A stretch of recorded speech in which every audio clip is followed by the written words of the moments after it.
Yes, Elden Ring changed my life. I know that people say that, and there's like a lot of sensationalism around Elden Ring. I want to come at this from a very, very personal experience, get a little deep with it, a little bit raw and vulnerable.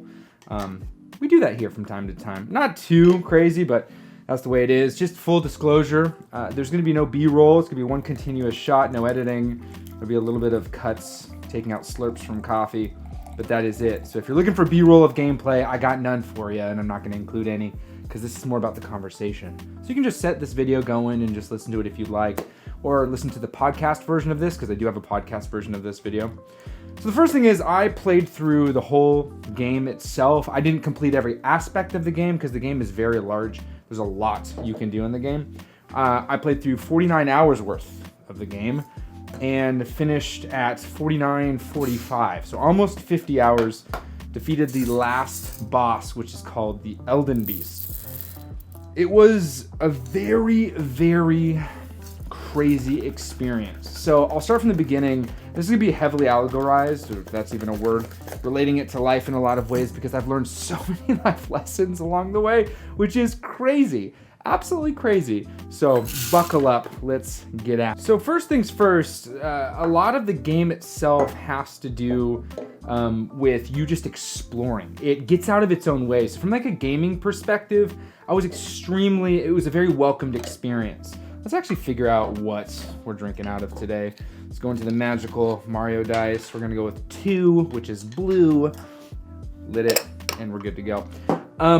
The experience was great because of that. The game gets out of the way. So gaming-wise, like right off rip, the game was very, very pleasurable. I was having a hard time getting through some other titles that I was playing. I was playing through Final Fantasy VII Rebirth. That game itself, great game, second playthrough, not as exciting of an experience. I was going through, trying to get through Final Fantasy 16 a second time, all while trying to figure out like, what do I stream? How do I have this conversation with people? How do I start my streamer career, which is trying to happen as much as possible over on twitch.tv/jdxcoffee. We're going to be doing nighttime streams for a little while just because of scheduling purposes. So feel free to join in 6 p.m. Pacific time for the time being. You can check the schedule in the post tab. But so I was playing through this game. It was very nice. It was a good welcome pace. I was like, oh, this is the Breath of the Wild of adult, like more mature content. And for me, that was very nice. I was like, oh, this is actually a lot better than I thought. When you start the game, you're given a few options. You can select a base character build to go through, whether it's, when they have different names for them. I started Vagabond, but you can start with like base tier, nothing, no gear. All of your stats are set to a base level of 10, and you just kind of go from there. The way the game works is as you level up, you get 1 stat point to put in one of a few categories. As you level your character up, you can level up strength, your HP, which is called vigor, your magic, all this stuff, your FP, stuff like that. Different items that you collect along the way require you to have a specific level stat. So if you want to use a specific sword, I went with a specific build I'll talk about in a second, you have to level up that stat. You may find an item, you're like, dude, this is a massive, huge sword with crazy magical abilities. I want to use this, but I can't because I don't have the proper amount of dexterity or endurance. I'm too heavy or whatever it may be. Cool mechanic in the game, not unique to the game at all. In fact, a lot of the things that this game has isn't unique to it at all. The visuals, though it is very stunning, it's nothing that you haven't seen before in other games. Beautiful visuals, great landscapes, stuff like that. The actual combat feels good, but the combat itself is nothing that's unique to the series. For the FromSoft games or Souls-like games in general, there's nothing unique about it specifically. The story, the world building is, I would say, the most unique aspect of it, but that you have to want to know because most of the information you get around the world, you have to look up in the item descriptions of special items you pick up. There's very little dialogue. There's very little in regards to story progression when it comes to the actual reason why everyone's doing what they are. The game itself as a whole is actually left up to you. You have to make the decisions. You have to actually invest time in understanding, and you have to look further into the lore if you care about that aspect of things. Me, I cared a little bit, not a lot of it, so I didn't end up learning that much from all of the lore. But where this game started to affect me on a personal level was in regards to the leveling up of my character, the progression through the story. Something that I found to be very, very intimidating at first, but as I started doing it more and more, I realized, oh, I have a specific thing I have in mind. So my character, as it stood, I was going after replicating a character in this book, Berserk, named Guts. He has a massive sword. In this game, they have a sword called the Great Sword. The Great Sword is actually replicating that of his sword in the anime, or manga, rather, and that's why it's there. There's a specific armor set through a quest line that resembles his somewhat, and there's a couple things you can do to build out basically this character. That was my goal. My goal was to play through the game as this character. I don't like playing through games as myself. Create your own character, you put yourself in a video game, never my thing. So I did that. As I started to develop my character, there were items I would pick up along the way. Oh, this sword, it's crazy. The sword is built out of other swords. It's massive, it's huge. There are requirements, whether it's intelligence, faith, arcane, whatever it may be. And I was like, I'm not leveling up that specific. I have a single focus in mind. My single focus is leveling up my character to carry this great sword. There are different things you can get to mix into a potion, and then you drink that potion, and when you get it, you get, whether it's a stat boost or damage negation or whatever it may be. These things, I'm like, okay, I am specifically moving towards a goal. I'm specifically moving towards the Guts build. Literally, this game in and of itself, you can do anything. Drops you off in the beginning of the game. The game tells you through experience what the game is going to be. You get dropped off, you start making your way through this little area, and immediately are faced with a giant, huge boss. You attempt to fight the boss just to immediately die. Immediately. Within minutes of the game starting, you fail. Yes. Now, are there people that have beaten the boss to try to break the game? Oh, absolutely. Everyone does that. But you fail. The first lesson you learn in this game is failure is not a problem. Failure is but a blip on the complete timeline that is the journey. In fact, failure is so unbelievably valuable in this game that it encourages you to, by other means, I mean all other terminologies, fail. Once you get through all of the tutorial, which is very light, by the way, there's very, very little tutorial in this game. You learn what each of your shoulder buttons do as far as your attacks, what your specific potion to recover health, potion to recover your mana do, and that is pretty much it. Every aspect of the game, the nuances from the movement to the stacking of your different items, whatever it may be, that is up to you to figure out. You get to figure it out. I think that in life, there are a lot of experiences where a lot of us are expecting there to be a Final Fantasy VII Rebirth level of tutorial, a Nintendo game level of tutorial, a Kingdom Hearts Destiny Island 3-hour level of tutorial, when in reality, the way that life works is much like Elden Ring. You are thrust into a situation where failure is actually the most important, valuable lesson you can learn. Sure, you can gain that understanding through other people's failure. You can look at your friends or people you actually trust and admire and look at their failure. You can watch games. You can watch Elden Ring on Twitch and learn how to play it. YouTube tutorials, whatever it may be. This is similar in life. You learn from your parents, people that know more than you. This isn't something that is absurd, but the failure part of it really spoke to me, especially as someone who has lived 36 years and felt like every single endeavor was a failure. I told you we're going to get raw and personal here. I genuinely believe that in my life, I have led a life of failure. Now, that failure isn't one that I go, oh, I am a utter failure. It is, I have learned so much through the trial and error process. I am not someone who only wants to succeed in an avenue. I am someone who constantly tries to understand which avenue is right for me. Now, where this game has kind of helped me wrestle through ideas was through the idea of the Guts build. Now, I haven't fully read the Berserk series. I can't recommend it because of how violent it is and how some of the themes in there are pretty rough. But what I can say is, as I built through this character, I only had one goal in mind: to build out my Guts build, right? His name is Guts.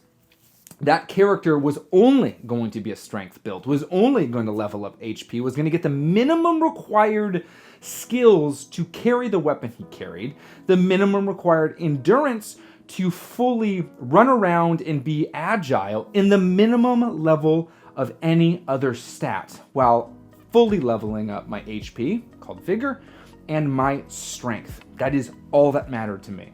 And as I went through the game, I learned a specific moveset. I had the Greatsword. The Greatsword in and of itself has very specific mechanics, different than any of the others. It is massive. It can be single-handed wield or dual-handed wield. When you dual-hand wield, you wield a cleaver. It is so powerful, but it is absurdly slow. The one advantage to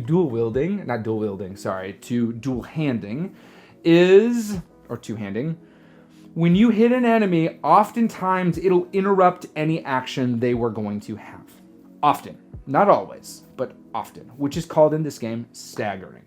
So instead of being agile, quick, and mobile with a smaller weapon or a quicker weapon, I was slow, cumbersome, but when it connected, it not only connected in a way that was meaningful and wildly effective, but it granted me enough runway to continue to pursue this enemy, to pursue this specific problem in front of me. This is something in life that I didn't realize I do. I am someone who brute forces my way into specific areas. I have been doing content creation for the past 3 years, consistently every single day to a certain extent. Been trying to make this a career. Been trying to figure out how am I going to properly connect with you guys? How am I going to properly relay a message? How am I going to talk to you about a specific subject? How am I, JD, going to have a greatsword? Or have I been cycling through weapons? And I realized that as I played through this game, and I was talking to a good dude, his name's Hollow Dude, he plays this game. As I was talking to him, I said, I played through the whole game as Guts. I got the greatsword very early. I got the minimum required stats to wield that weapon because it does require a specific amount in strength and dexterity.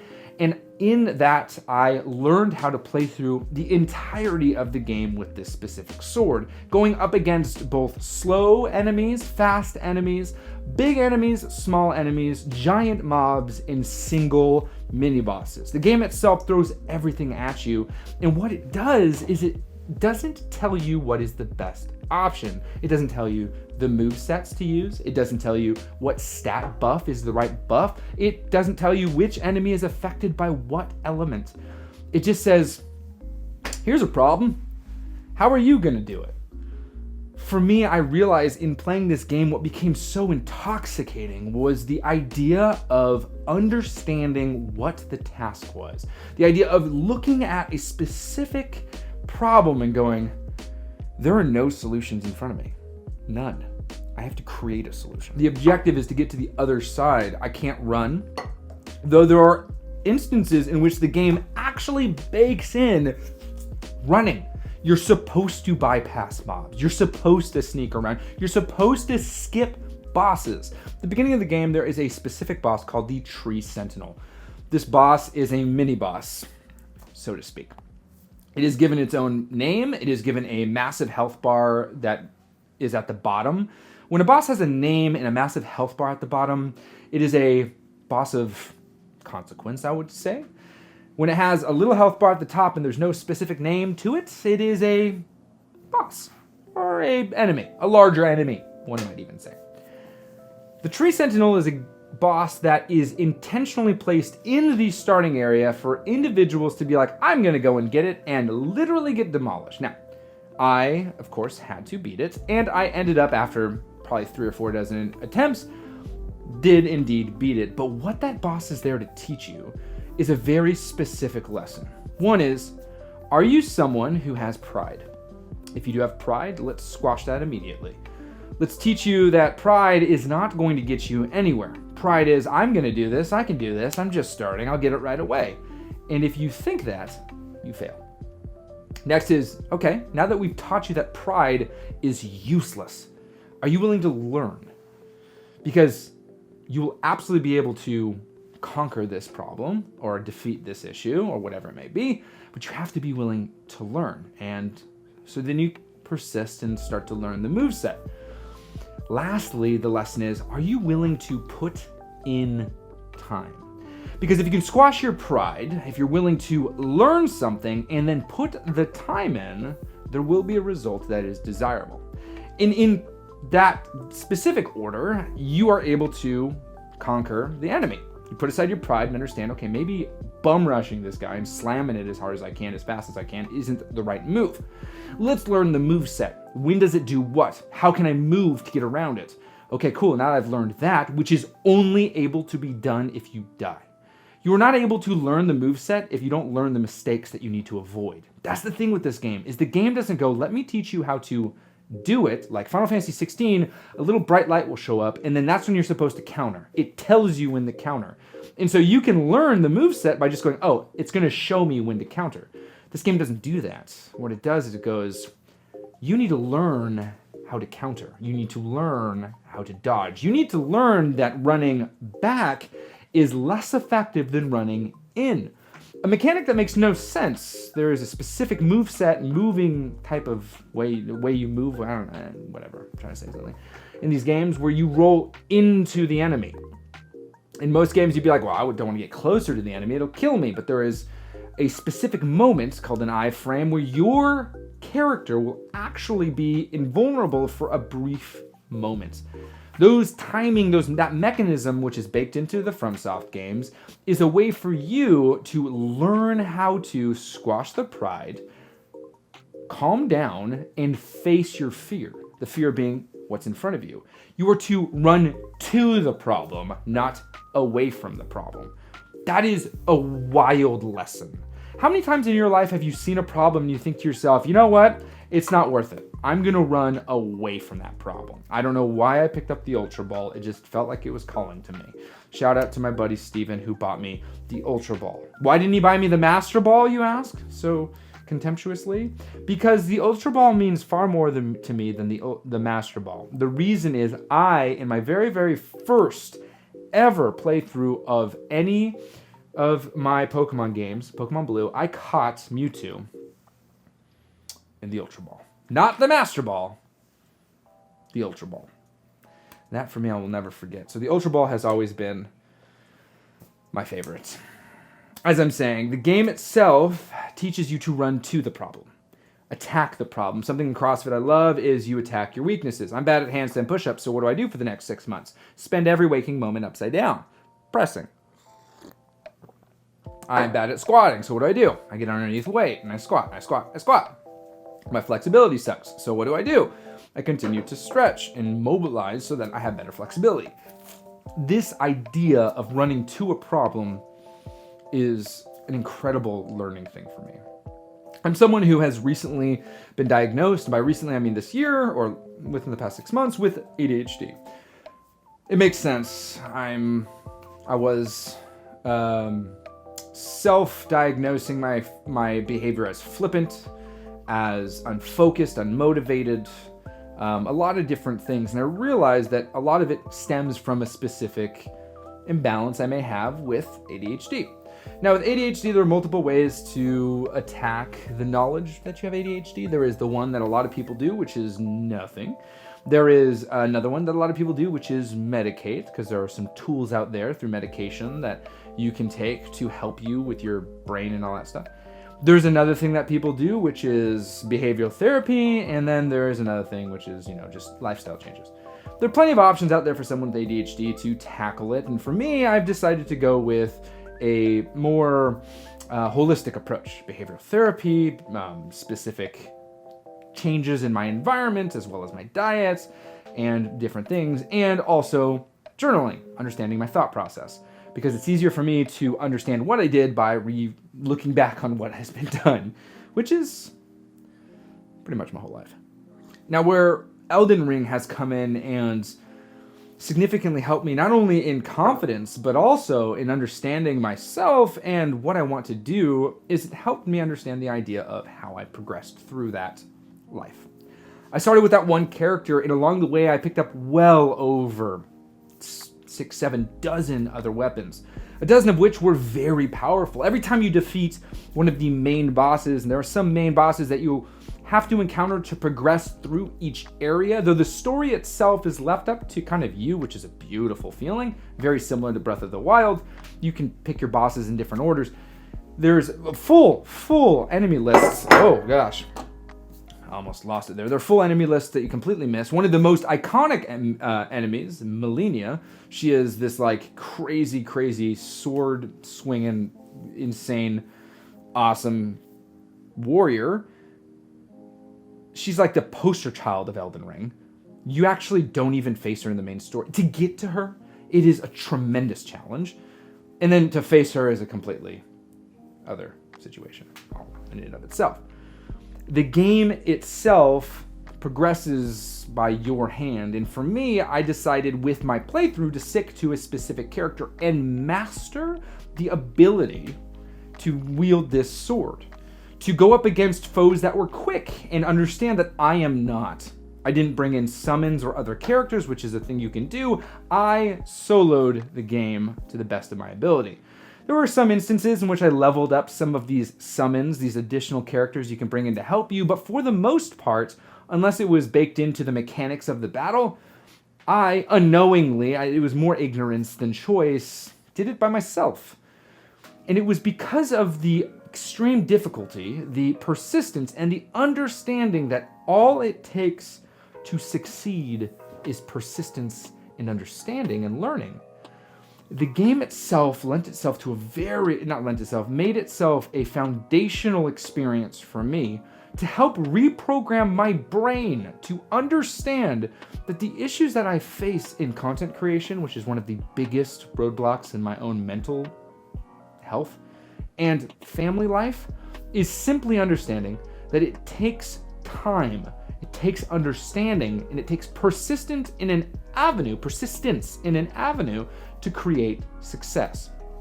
I used the Great Sword. The Great Sword is a cleaving, massive weapon with no affinities. It didn't have any poison damage or additional damage on it. It was just a massive, crazy Great Sword that hit hard.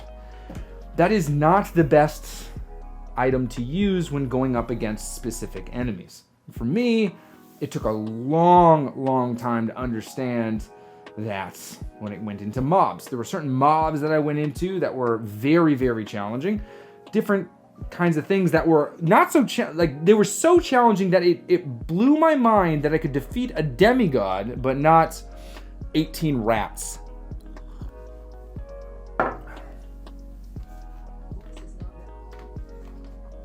But you know what that taught me about the rats is big giant tasks can be like career moves.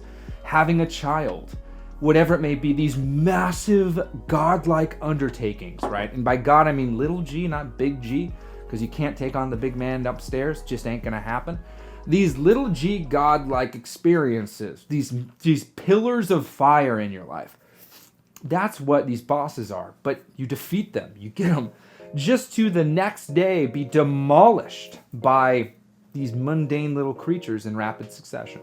I can't tell you how many times I got destroyed by literally things that if I swung my sword around once, it would just destroy 6 around me. But because sequentially I'm being chewed on by rats in a specific order that creates enough damage on my character for myself to stagger and I can't actually move, it completely destroys my health bar. Literally, we're talking about a level 100 boss to a level 10 rat. Crazy, right? But how much of an allegory is that to life? You get that career move just to come home and feel completely destroyed by all the little tiny things. What it taught me is intention moves across every single avenue of life. Intention in career doesn't mean that you can take intention away from your daily life, whether it's exercising or mental clarity or any sort of, environmental change, keeping your workspace or your den clean, whatever it may be. Compounded small micro attacks from the environment can lead to demolishing effects, more so than a career move.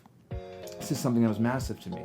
What it taught me is that detail and understanding my surroundings and understanding that the big things aren't the only things that matter. It's the small things. From a smile on my face continuously while my children are in my presence, to talking on the phone with a smile, to making sure that when I see my kids for the first time, they don't see me holding anything else but my hands open for them.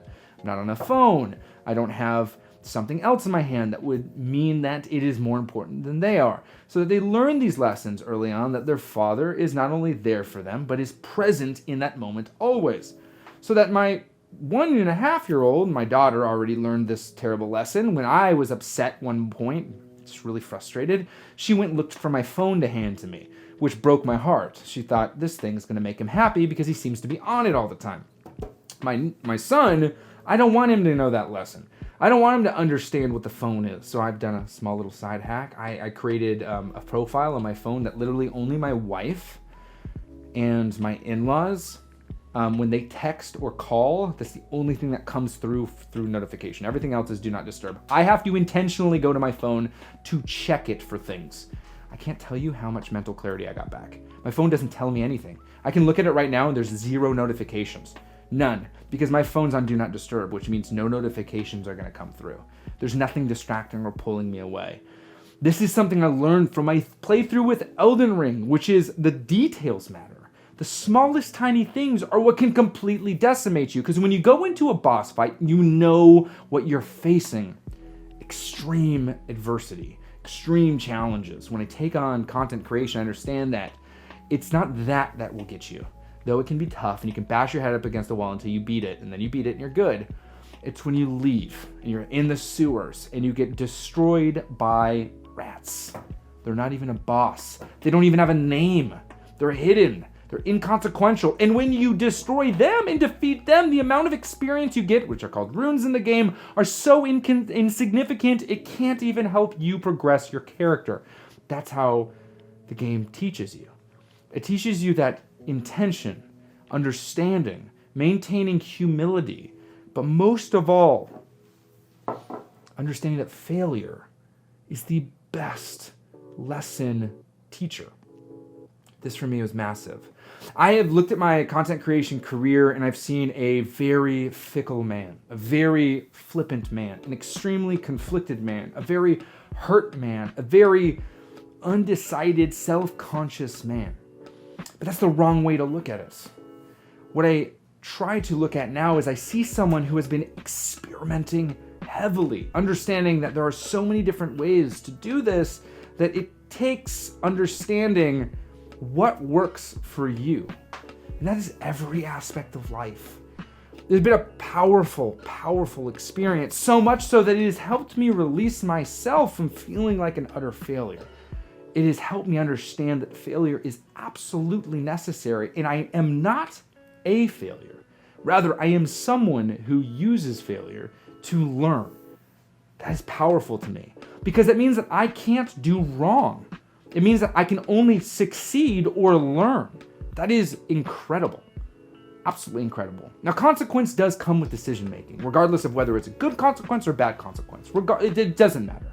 I decide to make a video that's very popular and I get a lot of sponsor money, and then boom, we can buy groceries.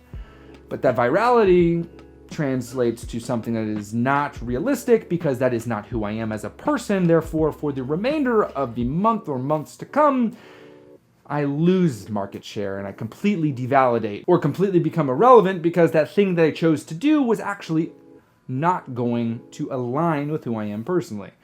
Everything has a consequence. Everything has a reaction, right? For everything is like an opposite or equal or opposite reaction. What was that? I don't know. Newton said it. Shout out to Newton. But this experience has helped me understand that the most important thing I learned from, not help me understand, but one of the most important things I learned from this experience was, if you focus on one thing and master it, it doesn't mean that all things will be easy. Certainly doesn't.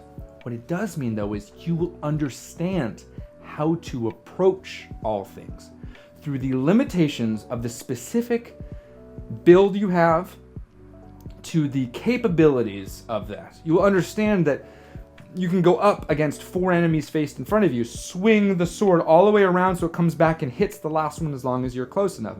You'll understand that going up against an enemy like Melania, you need to be higher level than some people because you need to be able to eat some of the damage that you are inevitably going to have to take because of how much time it takes you to actually get a shot off on this crazy boss.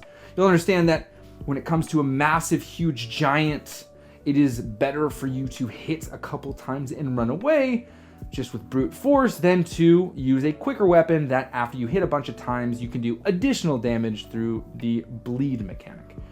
These kinds of things are things that you learn only if you stick and master. And I'm not talking to you, I'm talking to me. How many of you guys have been here through all of the changes I've made? And here, yet again, comes another one. And this is something that I think is more of a lesson learned. I'm not declaring anything crazy, but one of the changes I want to make is I want to stick to something that I can learn and master. That interest may come in time. It may be the next thing that I actually declaratively stay, but I want to feel like I am mastering something. Conversation obviously isn't something that I have too much of a problem with. I think that talking seems to be a good enough thing. There was a point in this channel where I spent time on production, which I want to get back to a certain extent. I'm not going to say that anything's changing, and I'm not going to declare to you that I'm going to do any specific topic, though that will be evident through what is happening. Simply that I want to master something. I feel like I've done a lot of picking up weapons throughout the battlefield and going like, ooh, this looks cool, let's use it immediately. Just to find out that I don't have the proper intelligence, odd that I chose that stat, or the specific faith to actually utilize the weapon in such a manner that it is effective. I can swing until the cows come home. I can work extremely hard, but once I connect with the enemy, the damage dealt will be almost none, if any at all. This is such a valuable lesson. I can pick up all these spells and keep them on me just to find out I don't have the actual proper stat allocation to use any of these spells.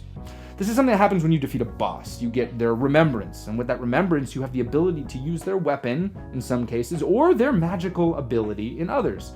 Both of them require you to have stats that allow you to do this. If you haven't spent any time leveling up those stats, you can go ahead and take that remembrance and get that weapon and never use it. Or you can take that experience, sell it, which is passing on the experience, passing on the level, passing on the equipment, passing on the actual ability to level up yours.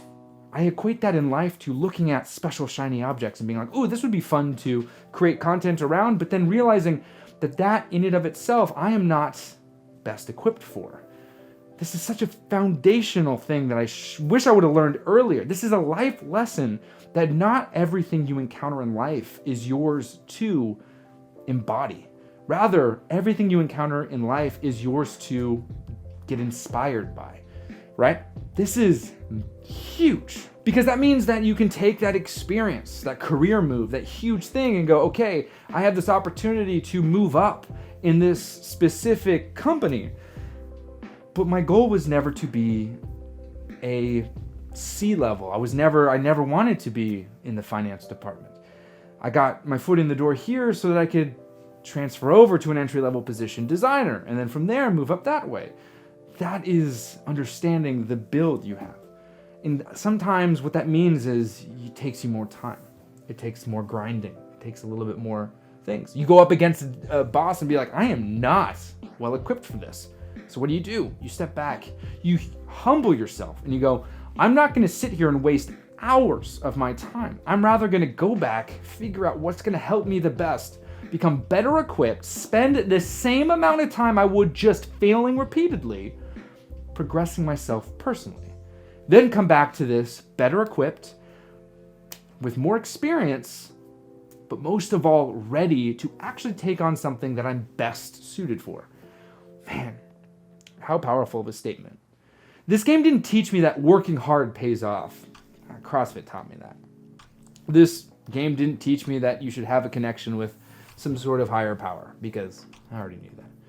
What this game taught me about myself is that failure is not just necessary, it is one of the best things that I have experienced personally. I needed. I needed the Elden Ring experience. I needed it. I really did. Not because the game itself was spectacular, which could be its own conversation about how wonderful the game is, but rather that what it taught me was how to be a better me. I can't even explain to you more than I already tried to, like how that happened. That's crazy. I did my best in this video to do so. I am not streaming it anymore because it is finished. I may dabble in some of the DLC to play it, but I feel like I've completed what it needed to do for me. I do intend on leveling up some so I can defeat this boss, Melania, because I want to. More out of pride, so that really goes against the learned lesson, but I still want to say I was able to defeat that boss. So it does take a little bit of extra time and effort, but the lesson has been learned. If you want to join me in my streaming career, which I'm trying to make to support my family because I love doing it and I love talking to you guys, you can join over on twitch.tv/jdxcoffee. I also will be transitioning the name of this place over to my JD Coffee TV name, but just right now it's just JD Coffee TV. That is going to be where I stream exactly what I'm doing on Twitch, on YouTube for those of you who absolutely loathe Twitch. But Twitch is going to have some more chat integrations and some extra stuff like emotes and mobile emotes that move, whatever that's called.